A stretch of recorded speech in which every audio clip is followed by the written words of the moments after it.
Hello, welcome. Question 19, a quick one on this BECE 2025.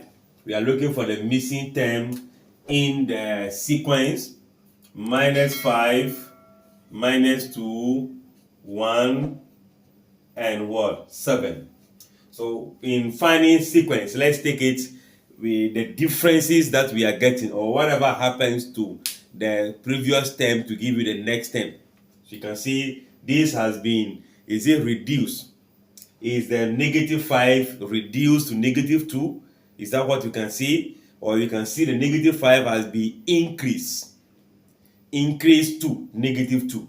Because moving from a bigger value in negative to a smaller one is an increment.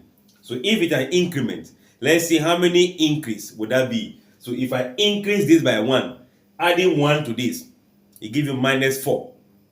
If you add 1 to this, -4. If you add 1 to -4, you get what? A -3. You add 1 to -3, you get what? -2. So how many times are we adding the 1? We are adding the 1 3 different times.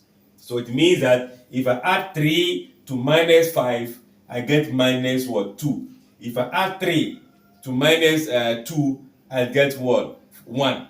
And 1 plus 3 will give you 4. So this could have been the position for 4. Then 4 plus 3 will also give you what? 7. So that means the difference. If you want to pick it as difference, we can also pick it as this. You pick the next term being the bigger one minus the front one. So -2 minus -5. That will give you a 3 as well. So this option is going to be the C. Thanks for watching.